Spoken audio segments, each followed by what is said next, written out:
एक गांव में एक अमीर जमींदार रहता था। उसे अपने पैसों पर बड़ा घमंड था।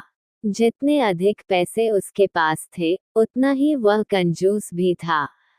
अपने खेतों में काम करने वाले किसानों से वह खूब काम करवाता, मगर पगार कौड़ी भर भी न देता।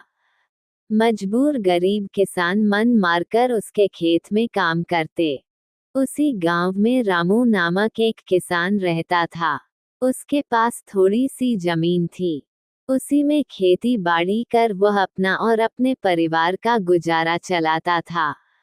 रामू बड़ा मेहनती था। वह दिन भर अपने खेत में काम करता और अपनी मेहनत के दम पर इतनी फसल प्राप्त कर लेता कि अपने परिवार के लिए 2 वक्त की रोटी जुटा सके। गांव के बाकी किसानों के पास रामू के मुकाबले अधिक जमीनें थीं। वे रामू की मेहनत देखकर हैरान होते कि कैसे इतनी सी जमीन में वो इतनी फसल उगा लेता है। एक साल गांव में भयंकर सूखा पड़ा। बिना बारिश के खेत खलिहान सूखने लगे। गरीब किसानों के पास सिंचाई की कोई व्यवस्था न थी। वे सिंचाई के लिए बारिश पर ही निर्भर थे, इसलिए उनकी सारी फसल बर्बाद हो गई। रामू के साथ भी यही हुआ। अपने छोटे से खेत में वह किसी तरह अपने परिवार का पालन पोषण कर रहा था। अब उनके सामने भूखों मरने की नौबत आ गई। मजबूरी के कारण वह गांव के जमींदार के पास कर्ज मांगने गया। जमींदार कंजूस तो था। उसने सोचा कि यदि उसने रामू को पैसे दिए तो ये लौटा तो पाएगा नहीं, इसलिए इसे अपने खेत में काम पर लगा लेता हूँ। मेहनती तो ये है ही, और मजबूर भी।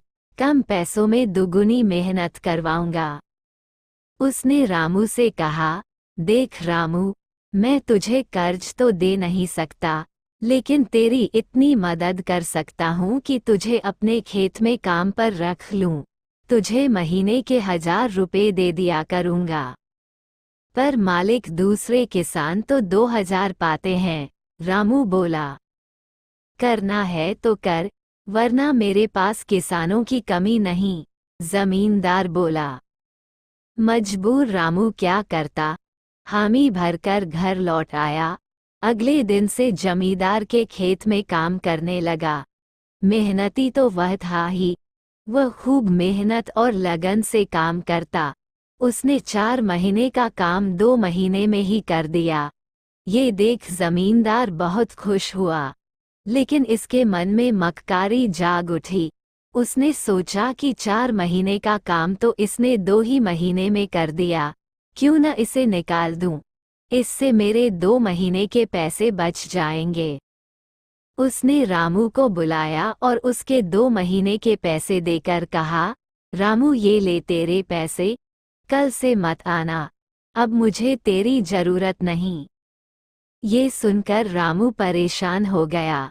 बड़ी मुश्किल से उसका घर चल रहा था। अब अपने परिवार का भरण पोषण कैसे करेगा। वह जमींदार के सामने गिड़गिड़ाने लगा कि उसे काम से न निकाले, लेकिन जमींदार ने उसकी एक न सुनी और उसे काम से निकाल दिया। रामू आंखों में आंसू लेकर घर लौटा। चिंता से रात भर उसे नींद नहीं आई। सुबह उठकर उसने फैसला किया कि वो फिर से जमींदार के पास जाएगा और उससे विनती करेगा कि उसे वापस काम पर रख ले। वह जमींदार के घर के सामने जाकर बैठ गया। सुबह उठकर जमींदार अपने घर से बाहर निकला तो रामू को घर के सामने बैठा हुआ देखा। उसने रामू से पूछा, क्या हुआ रामू, क्यों आया है। रामू जमींदार की पैरों पर गिर पड़ा और गिड़गिड़ाते हुए बोला, मुझ पर दया कीजिए मालिक, मुझे काम पर रख लीजिए, मेरा परिवार भूखा मर जाएगा। जमींदार ने उसकी एक न सुनी और उसे धक्के मार के वहां से निकाल दिया। रामू उस समय तो वहां से चला गया, लेकिन अगली सुबह फिर सेठ के घर के सामने जाकर बैठ गया। जमींदार ने उसे फिर बुरा भला कहकर भगा दिया। अब से रोज यही क्रम चलने लगा। रामू रोज जमींदार के घर के सामने जाकर बैठ जाता और जमींदार उसे भगा देता। पूरे गांव में इस बात की चर्चा होने लगी। सब जमींदार को भला बुरा कहने लगे। तंग आकर जमींदार ने सोचा कि क्यों ना कुछ दिन परिवार सहित दूसरे गांव चला जाऊं। मुझे घर पर ना देखकर रामू यहां आना बंद कर देगा। अगले दिन वो परिवार सहित दूसरे गांव अपने रिश्तेदार के घर चला गया। 10-15 दिन रिश्तेदार के घर रहने के बाद जब वह अपने घर लौटा तो मोहन को अपने घर के सामने बैठा नहीं पाया। वो मन ही मन खुश हुआ कि चलो उससे पीछा छूटा, लेकिन वह चकित भी हुआ कि आखिर रामू ने आना बंद क्यों कर दिया।